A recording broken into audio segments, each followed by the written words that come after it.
आप देख रहे हैं आज की ताजा खबर। मैं हूं आपके साथ जसप्रीत कौर। न्यूज 18 को दिए इंटरव्यू में योगी आदित्यनाथ ने चुनाव में 80-20 की लड़ाई वाली बात दोहराई। उन्होंने साफ कहा कि विकास पसंद करने वाले राज्य के 80% लोग बीजेपी के साथ हैं। ये 80-20 की जब आपने बात की, हमारे मंच पे भी की, पहले भी की, तो लोगों ने इसको ऐसे इंटरप्रेट किया कि 80% हिंदू और 20% मुसलमान। क्या इसको इस तरीके से देखा? देखिए, कोई सोच किस रूप में रहा है, लेकिन मेरा ये मानना है कि 80% वे सकारात्मक भाव के साथ कार्य करने वाले लोग हैं, जिन्होंने उत्तर प्रदेश के अंदर सुरक्षा के बेहतर वातावरण को स्वीकारा भी है और उसको अनवरत वे बनाए रखना चाहते हैं, जिन्होंने प्रदेश के 5 वर्ष के अंदर डबल इंजन की सरकार के विकास के इंफ्रास्ट्रक्चर डेवलपमेंट से जुड़े हुए कार्यों को नजदीक से महसूस किया और उसका लाभ भी लिया है, देखा है, नजदीक से देखा कि ये उत्तर प्रदेश के लिए, वर्तमान और भावी पीढ़ी के लिए आवश्यक है। एप्रिशिएट किया उन्होंने। वे लोग हैं जिन्होंने गरीब कल्याणकारी योजनाओं को हाथों हाथ लेकर के उसकी सराहना की है और उसको आगे भी अनवरत जारी रखना चाहते हैं। गरीब को अन्न योजना का लाभ मिले, गरीब को आवास की सुविधा का लाभ मिले, हर एक व्यक्ति को बिना भेदभाव की सुरक्षा और बिना भेदभाव की बिजली मिले, आवागमन आसान हो, हाईवे, रेलवे, एयरपोर्ट, ग्रामीण सड़कें, ये सभी बेहतर हो। गांव में ऑप्टिकल फाइबर के माध्यम से हम तकनीक के माध्यम से लोगों के जीवन को और सरल करें, आसान बनाएं। इसके लिए जो प्रयास, जो लोग सोचते हैं, वह एक सकारात्मक ऊर्जा से भरपूर वह संख्या है जो 80% से ऊपर है, जो बीजेपी का साथ देगी। हां, जिनको लगता है कि सुरक्षा उनके अनैतिक और अवैध गतिविधियों पर लगाम है और ये हर हाल में ये बैरियर हटना चाहिए, तो वह कभी भी बीजेपी को स्वीकार नहीं कर सकती है। जिन्हें लगता है कि गरीब का कल्याण नहीं होना चाहिए, ये अन्न योजना क्यों मिल रही है, क्योंकि अब तो पहले इत्र वाले मित्र के घर में सारा पैसा चला जाता था, जो विकास का पैसा सब इत्र वाले मित्र के यहां चला जाता था, तो उनको तो परेशानी होगी स्वाभाविक रूप से। वो कब प्रदेश के हितैषी रहे हैं, कब गरीब का हितैषी रहे हैं, कब महिलाओं की सुरक्षा के प्रति संवेदनशील रहे हैं, कब अन्नदाता किसानों के हितैषी रहे हैं। तो ये नकारात्मक जो आप 20% लोग बता रहे हैं, ये कौन है? क्या ये कोई मजहब विशेष है? मैंने कहा ना, ये वही लोग हैं जो सुरक्षा के लिए खतरा थे जी, जिनको विकास अच्छा नहीं लगता था, जिनको प्रदेश की बेटियों की सुरक्षा अच्छी नहीं लगती थी, जिनको दंगा पसंद था, अराजकता पसंद थी, गुंडा टैक्स पसंद था, गरीब कल्याणकारी योजनाएं पसंद नहीं थी, चेहरा देखकर के योजनाओं को बांटना और बंदर बांट करना। जिन्होंने ऐसा काम किया, ये 20% ये वही लोग हैं और इसलिए ये लोग हमेशा विरोध किए हैं, विरोध करेंगे। तो पश्चिमी उत्तर प्रदेश में इस 80% और 20% को आप कैसे देखते हैं? मैंने कहा ना, हर वह व्यक्ति जो सुरक्षा पसंद कर रहा है, किसान कल्याण की योजनाओं को, गरीब कल्याण की योजनाओं को, रोजगार की योजनाओं को पसंद कर रहा है, विकास को पसंद कर रहा है, वह बीजेपी के साथ आएगा और 80% बीजेपी के साथ आएगा। योगी आदित्यनाथ ने यूपी के गोरखपुर शहर से नामांकन दाखिल कर दिया। वो पहली बार विधानसभा चुनाव लड़ रहे हैं। 2017 में जब बीजेपी को यूपी में बंपर जीत मिली थी, तब सीएम पद के लिए चुने गए योगी आदित्यनाथ विधान परिषद के सदस्य बने थे। लेकिन इस बार योगी चुनावी मैदान में कूद चुके हैं। उन्होंने गोरखपुर शहर सीट से नामांकन दाखिल कर दिया। खास बात यह रही कि उनके साथ अमित शाह मौजूद रहे। यह पहला मौका है जब योगी विधानसभा चुनाव लड़ रहे हैं और यह भी पहली बार हुआ जब गृह मंत्री अमित शाह विधानसभा चुनाव के लिए यूपी में हुए किसी नामांकन में शामिल हुए। ये दोनों नेता नामांकन केंद्र के अंदर साथ साथ गए और साथ साथ बाहर आए। मीडिया के सामने विक्ट्री साइन दिखाकर उन्होंने जीत पक्की होने का दावा भी किया। पर्चा भरने से पहले योगी ने गोरखनाथ मंदिर में रुद्राभिषेक और हवन किया। योगी आदित्यनाथ गोरखनाथ मंदिर की गद्दी के महंत हैं और नामांकन से पहले उन्होंने वहां अपने गुरु और भगवान का आशीर्वाद लिया। योगी आदित्यनाथ और अमित शाह समेत बीजेपी के बड़े नेताओं ने गोरखपुर में एक चुनावी सभा भी की। जिसे बीजेपी का शक्ति प्रदर्शन माना जा रहा है। इस सभा में गोरखपुर के सांसद रवि किशन भी मौजूद रहे, जिन्होंने अपने जोशीले अंदाज में यूपी में सब्बा गीत गुनगुनाया और बीजेपी की सत्ता में वापसी का दावा किया। जे कबो न रहलू अब्बा, यूपी में सब बा, जेल में मुख्तार बा भैया हो, कोरोना गईल हार बा, बिजली रेलम ठेल बा, डबल इंजन के सरकार बा, न साइकिल न हाथी न हाथ बा, न साइकिल न हाथी न हाथ बा, इबेर भैया हो माई हो, यूपी में डबल इंजन के सरकार और सिर्फ योगी आदित्यनाथ बा। अमित शाह ने तो गोरखपुर की सभा में यूपी में 300 पार का नारा दोहरा दिया। गोरखपुर में आज हम ये ऐतिहासिक निर्णय कर जा रहे हैं कि हम फिर से 300 पार होंगे। योगी आदित्यनाथ ने भी मंच से जता दिया कि उनका जीत का इरादा पक्का है। जब यशस्वी नेतृत्व होता है और निरंतर उनका मार्गदर्शन प्राप्त होता है तो कठिन से कठिन चुनौती को भेदना भी बहुत आसान हो जाता है। विधानसभा चुनाव के छठे चरण में यूपी के पूर्वांचल की कई सीटों पर चुनाव होगा। माना जा रहा है कि बीजेपी ने गोरखपुर शहर से योगी को मैदान में उतारकर उन सीटों पर जीत के लिए बड़ा सियासी दांव खेला है। एक तरफ योगी ने नामांकन दाखिल किया तो वहीं दूसरी ओर गोरखपुर शहर से चुनाव लड़ रहे भीम आर्मी के चंद्रशेखर आजाद ने योगी पर निशाना साधा। उन्होंने आशंका जताई कि उनका नॉमिनेशन कैंसिल करवाया जा सकता है। अब बाबा जी के पास एकमात्र विकल्प है, चुनाव आयोग को मैनेज करके किसी तरह से सत्ता के दुरुपयोग से मेरा नॉमिनेशन कैंसिल कराने का वो प्रयास कर सकते हैं। न्यूज 18 को दिए इंटरव्यू में योगी आदित्यनाथ ने कहा, हम विकास की बात करते हैं लेकिन विपक्ष तुष्टीकरण की बात करता है। उन्होंने कहा कि समाजवादी नाम होने के बावजूद परिवारवादी सोच और दंगावादी काम से किसी का कल्याण नहीं हो सकता है। जहां आप 80% और 20% की बात कर रहे हैं, वहां पे ऑपोजिशन समाजवादी पार्टी स्वामी प्रसाद मौर्य वो 85% और 15% की बात कर रहे हैं। वो इस चुनाव को बैकवर्ड वर्सेस फॉरवर्ड का कलर दे रहे हैं। आपको क्या लगता है, जहां हम राष्ट्रवाद की बात करते हैं वो जातिवाद की बात करते हैं, हम लोग विकास की बात करते हैं तो तुष्टीकरण की बात करते हैं, हम लोग जब गरीब कल्याण की बात करते हैं तो वे परिवारवाद की बात करते हैं। सच्चाई तो ये है कि नाम भले ही समाजवादी होगा, सोच तो परिवारवादी ही है और काम दंगावादी से आज भी उभर नहीं पाया है। ये प्रदेश का बच्चा बच्चा जानता है।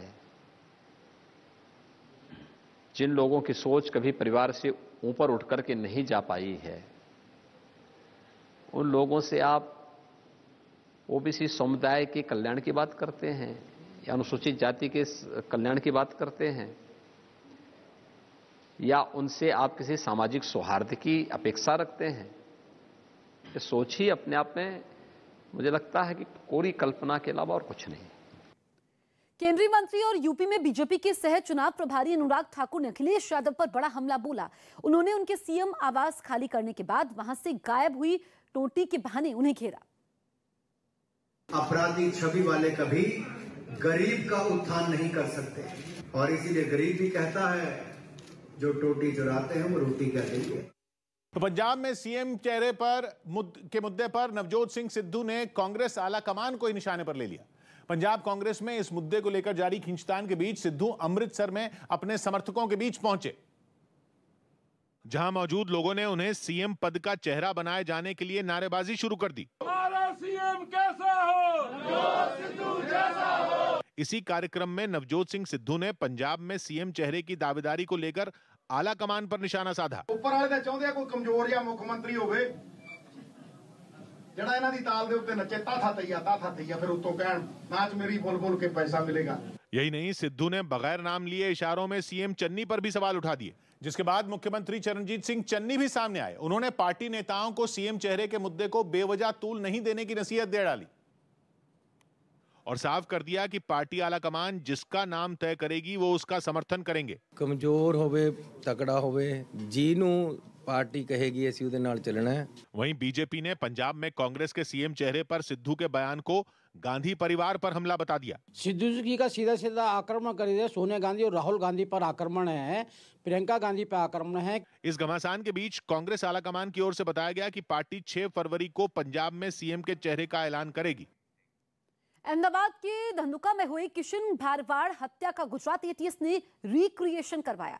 कुछ रोज पहले एक फेसबुक पोस्ट लिखने की वजह से किशन भारवाड़ की गोली मारकर हत्या कर दी गई थी, जिसका गुजरात एटीएस ने घटना वाली जगह पर रिक्रिएशन करवाया। रिक्रिएशन करने के लिए एटीएस की टीम उन 2 आरोपियों को भी अपने साथ ले गई जिन पर किशन को गोली मारने का आरोप है। धंधुका में किशन भरवाड़ की जो हत्या की गई थी, दोनों आरोपियों को लेकर गुजरात एटीएस से वो अभी धंधुका रिकंस्ट्रक्शन के लिए लाए गए हैं।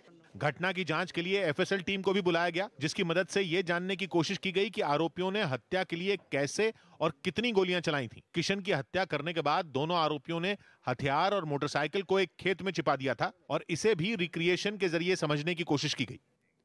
यूक्रेन में अमेरिकी सेना ने हथियारों के साथ ही वहां के जवानों को ट्रेनिंग देना भी शुरू कर दिया, जिसके लिए लवीव में अमेरिकी फौज की एक टुकड़ी यूक्रेन के जवानों के साथ बर्फ से पटे इलाके में जोर आजमाइश करती दिखाई दी।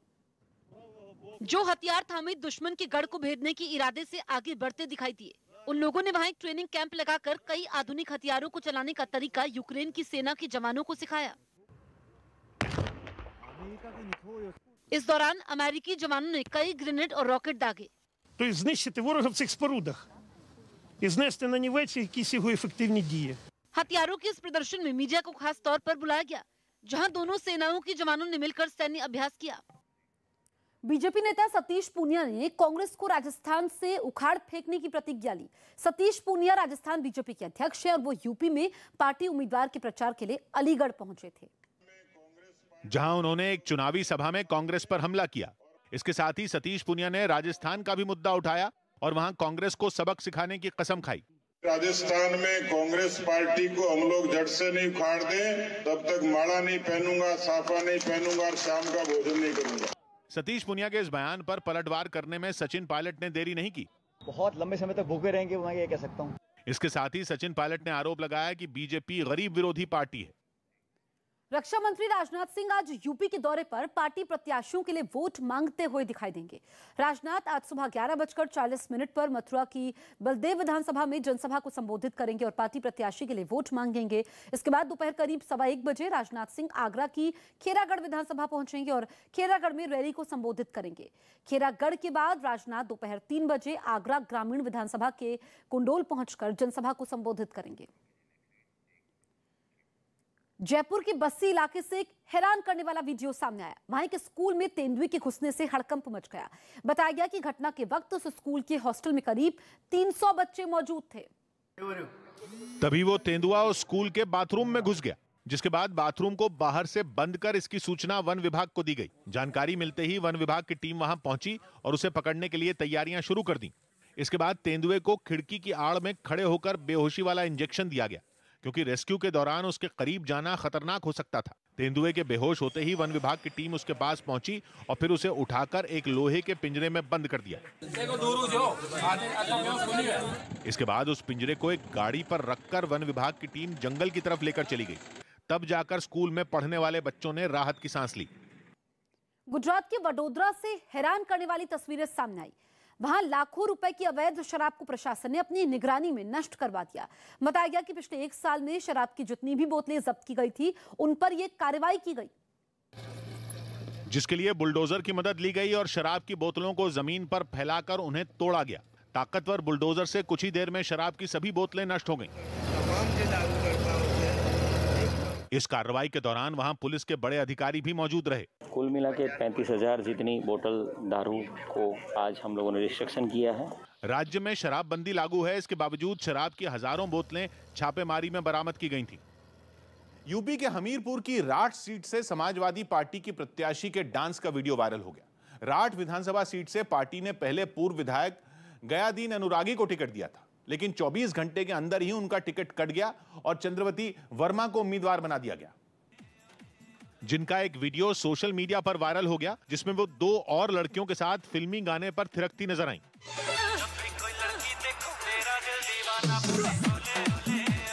इसके अलावा चंद्रवती वर्मा की स्विमिंग कॉस्ट्यूम में कुछ तस्वीरें भी सामने आईं। कहा जा रहा है कि गयादीन अनुरागी का टिकट काटकर उन्हें देने की वजह से पार्टी के कई लोग उनसे खफा हैं। चंद्रवती वर्मा प्रचार के दौरान उन्हें मनाने की कोशिश करती नजर आईं।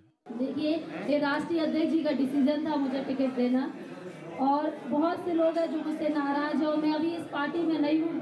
चंद्रवती वर्मा हैदराबाद के एक जिम में ट्रेनर रह चुकी हैं और चुनाव से पहले राठ विधानसभा क्षेत्र में सक्रिय हो गई थी।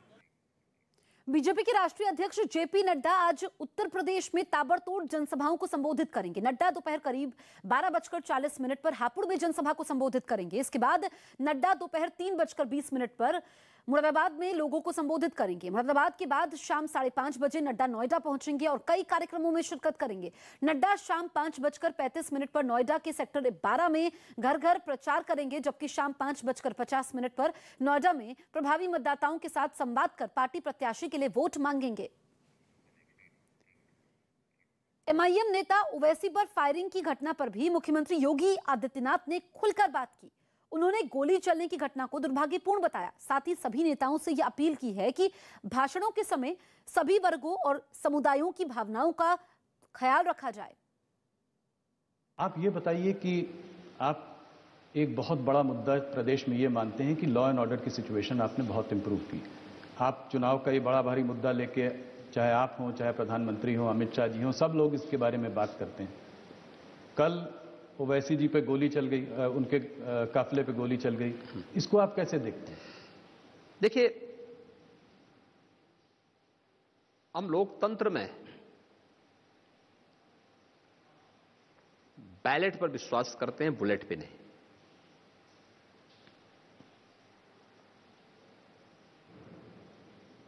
इस प्रकार की कोई भी घटना अस्वीकार्य है।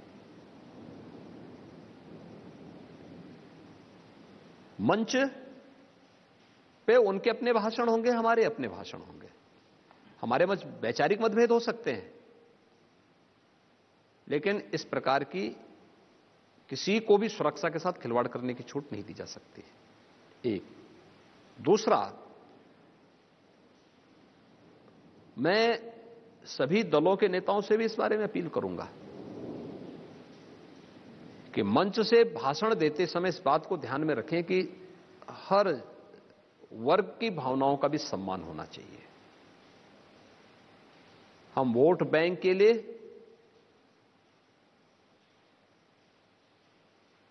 आस्था के साथ खिलवाड़ करने और जन भावनाओं को कुचलने का भी कुत्सित प्रयास कतई न करें, क्योंकि कहीं ना कहीं फिर उसकी रिएक्शन देखने को मिलते हैं और इन चीजों का हमेशा ध्यान रखना पड़ेगा हर एक व्यक्ति को। न्यूज 18 को दिए इंटरव्यू में योगी आदित्यनाथ ने दावा किया कि इस चुनाव में भी 2017 और 2019 की तरह कोई गठबंधन नहीं टिकेगा। योगी जी, अगर जितने भी अभी तक सर्वे आए, अगर आप सर्वे देखें तो भारतीय जनता पार्टी को 230 से 260 तक सीट बताई है। अलग अलग सर्वे ने अलग अलग वो दिया है। समाजवादी पार्टी की काफी बढ़ोतरी हुई है। पहले उनकी 40 प्लस कुछ सीटें थी, 43 सीटें थी, अब करीब 100 से ऊपर 150 की तरफ भी जाता हुआ दिखाई दे रहा है। क्या आप इस बात को मानते हैं कि ऐसा हो सकता है? आपको लगता है कि 2014 में भाई बहन की पार्टी को भी लोगों ने बहुत हाईलाइट किया था? क्या हुआ था? 2 सीट पाए ना यूपी में। उस समय की प्रदेश की सत्ताधारी दल के बड़े बड़े दावे थे। क्या हुआ था? 5 सीटों पर सिकुड़ गए थे ना। 5 भी एक ही परिवार के थे। –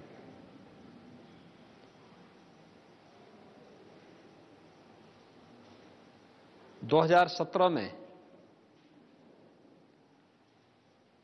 2 लड़कों की जोड़ी आई थी ना, जनता ने खारिज किया। उस समय बड़े बड़े दावे किए जा रहे थे। ओपिनियन पोल हो या एग्जिट पोल हो, उन सब के इतर उत्तर प्रदेश की जनता ने मोदी जी के नेतृत्व पर विश्वास किया था।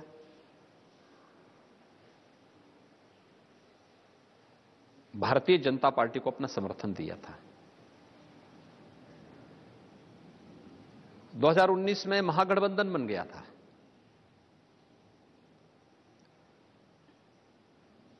सपा, बसपा, कांग्रेस, लोकदल और भी अन्य तमाम लोग उसके साथ जुड़ गए थे।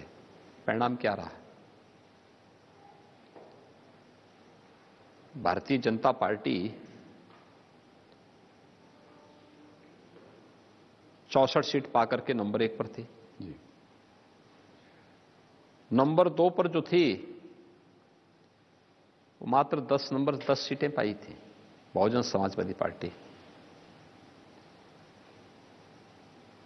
समाजवादी पार्टी मात्र 5 सीटों पर सिमट गई और कांग्रेस 1 सीट पाई।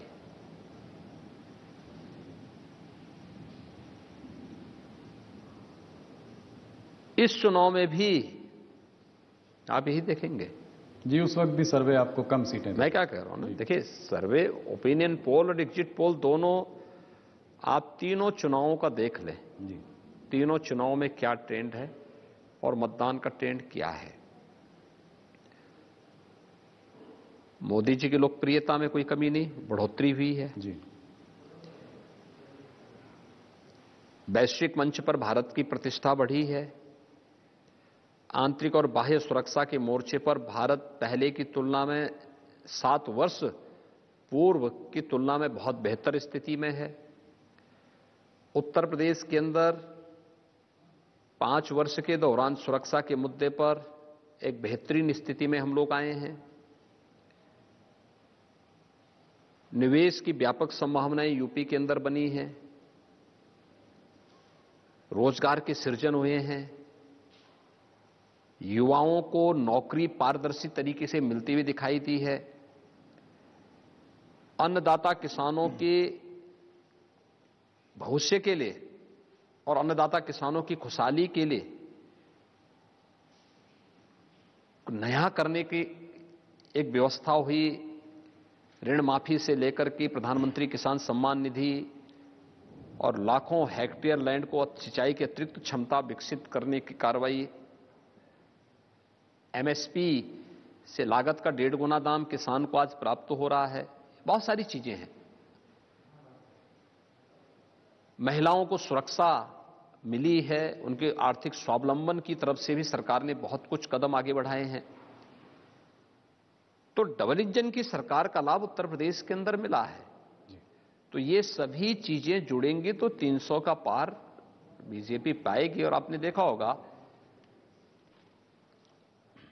आप पिछले 6 महीने के अंदर देखें, 6 महीने पहले सपा गठबंधन कहा था, 3 महीने पहले कहा था और 1 महीने पहले कहा था, और आज कहां पे है। ये 4 अलग अलग सर्वे भी आप देखेंगे तो वो लगातार उनको डिक्लाइन की तरफ है। बीजेपी अप कर रही है, ये हर व्यक्ति जान रहा है। और प्रथम और द्वितीय चरण के टिकट वितरण के बाद जब प्रचार की कार्रवाई शुरू हुई, आज बहुत स्पष्ट स्थिति है कि बीजेपी 300 पार सीट पाएगी। इसमें कोई संदेह किसी को नहीं होना चाहिए। और मैं तो पहले इस चीज को बोल चुका हूं, देखिए ये चुनाव अंततः 80-20 का होना है। 80 में बीजेपी को रहना है, 20 में बाकी शेष दलों को रहना है। यूपी के बलिया में योगी सरकार में खेल मंत्री उपेंद्र तिवारी दौड़ लगाते हुए नामांकन के लिए पहुंचे। बताया गया कि जब वो कलेक्ट्रेट पहुंचे तो नामांकन के लिए सिर्फ 3 मिनट का समय रह गया, जिसके बाद उन्होंने पर्चा दाखिल करने के लिए दौड़ लगानी पड़ी और वो कलेक्ट्रेट के मेन गेट से दौड़ते हुए नामांकन करने कमरे तक पहुंचे। नामांकन के लिए उनके साथ पहुंचे लोगों को भी उनके साथ दौड़ लगानी पड़ी। उपेंद्र तिवारी योगी सरकार में खेल मंत्री हैं और पार्टी ने उन्हें बलिया जिले की फेफना सीट से उम्मीदवार बनाया है, जहां से वो पिछले 2 चुनावों में जीत दर्ज कर चुके हैं।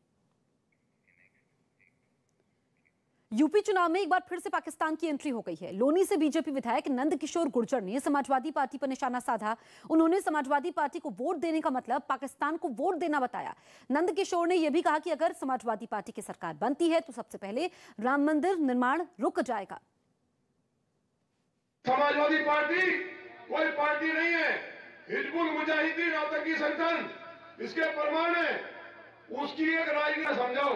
ये चुनाव धामाजी का चुनाव नहीं है, ये देश का चुनाव है, योगी जी का चुनाव है। पूरी दुनिया की अंतर्राष्ट्रीय ताकतें, अरब कंट्री, कट्टरपंथी मुस्लिम देश, पाकिस्तान पूरा फंडिंग कर रहे हैं समाजवादी पार्टी को। भगवान राम का भव्य मंदिर बनता देखना है, ये रुकवा देंगे। अखिलेश बनते ही इस मंदिर को रुकवाएंगे। न्यूज 18 को दिए इंटरव्यू में योगी आदित्यनाथ ने कहा कि कैराना का पलायन कोई भूल नहीं सकता और जाट मुस्लिम जैसा कोई समीकरण नहीं है। क्या आपको लगता है जाट और मुसलमान इस पर साथ में आ सकते हैं? देखिए, मुझे तो जमीन पे नहीं दिखाई देता है, और जो बयान हैं 2013, 2014 और कैराना का पलायन पश्चिमी उत्तर प्रदेश में कोई व्यक्ति नहीं भूल सकता। और टिकट घोषित होने के बाद जिस प्रकार के थ्रेट आए हैं एसपी बीएसपी के प्रत्याशियों के द्वारा, उसको भी पश्चिमी उत्तर प्रदेश का नागरिक कभी विस्मृत नहीं कर सकता। इसलिए मुझे नहीं लगता है कि अगर कोई गफलत में हो तो अलग विषय है जी। मुझे नहीं लगता है कि गौरव सचिन जैसे जाट युवकों और उसके बाद मारे गए सैकड़ों लोगों और गलत ढंग से फंसाए गए हजारों लोगों के अपमान को लोग भूल जाएं। मुझे नहीं लगता है। और जो वहां के रिएक्शन आ रहे हैं माताओं के, बहनों के, गांव के किसानों के, बुजुर्गों के, नौजवानों के, उसमें कहीं नहीं लगता है कि इस प्रकार का कोई समीकरण होगा। तो जाट आपसे छिटकता हुआ आपको नहीं दिखाई दे रहा है? आपको कैसे लगता है? जाट उसी 80 का पार्ट है जी, उससे बाहर कहां से हो जाएगा। न्यूज 18 को दिए इंटरव्यू में योगी आदित्यनाथ ने अपनी गर्मी वाले बयान पर भी सफाई दी, जिसके जवाब में जयंत याद चौधरी ने चर्बी वाला बयान दिया था। कैराना और मुजफ्फरनगर में आपने कहा है कि जिन लोगों को बहुत गर्मी चढ़ी है उनकी आप गर्मी उतार देंगे, यहां तक कि मई जून में आप वहां शिमला बना देंगे। ये आपने एक बार नहीं कई बार कहा है। इसमें कल आप मुजफ्फरनगर जा भी रहे हैं। कौन तो इसमें बुरी बात क्या है जी? तो कल आप जा भी रहे हैं। मुझे एक बात बताइए, क्या किराना के व्यापारियों को सुरक्षा पाने का अधिकार नहीं है? क्या पश्चिमी उत्तर प्रदेश की बेटियों को और वहां की बहनों को सुरक्षा पाने का अधिकार नहीं है? पूरा अधिकार है। और किसी भी चुनी गई सरकार का यह नैतिक दायित्व तो बनता है कि बिना भेदभाव की सुरक्षा दें। और मैं इसको बीजेपी सरकार की उपलब्धि मानता हूं कि सुरक्षा का जो वातावरण भारतीय जनता पार्टी की डबल इंजन की सरकार ने दिया है, इस सरकार कि इस कार्य को माताओं ने, बहनों ने, बेटियों ने हाथों हाथ लिया है, इसको स्वीकार किया है, हाथों हाथ लिया है। लेकिन जो लोग पहले पलायन के लिए जिम्मेदार थे, दंगों के लिए जिम्मेदार थे, उपद्रव के लिए जिम्मेदार थे, आपराधिक दुनिया के शहंशाह अपने को मानते थे, वे पेशेवर हिस्ट्री सीटर 4.5 साल दुबके हुए थे अपने बिलों में। लेकिन जैसे ही भारत निर्वाचन आयोग ने इलेक्शन की नोटिफिकेशन जारी की और एक पार्टी विशेष ने उनको जब अपना प्रत्याशी बनाया, तो उसके बाद से फिर वे धमकाने लग गए वहां मतदाताओं को, व्यापारियों को, गरीबों को, किसानों को। बेटियों की सुरक्षा के लिए फिर थ्रेट आने लग गए। तो प्रदेश के एक जिम्मेदार व्यक्ति के नाते मेरा दायित्व तो बनता था कि मैं उनके थ्रेट का जवाब कायदे से दे दूं कि जो गर्मी है ना, ये 10 मार्च के बाद फिर शांत हो जाएगी और हम भी देखेंगे 10 मार्च के बाद क्या होगा। प्रियंका गांधी ने अमित शाह के उस बयान का जवाब दिया जिसमें गृह मंत्री ने पाकिस्तान का मुद्दा उठाते हुए आलिया, मालिया, जमालिया का जिक्र किया और विपक्षी दलों को घेरा था। बार बार मैं कह रही हूं कि चुनाव के समय इस तरह की चर्चाएं नहीं होनी चाहिए। सभ्य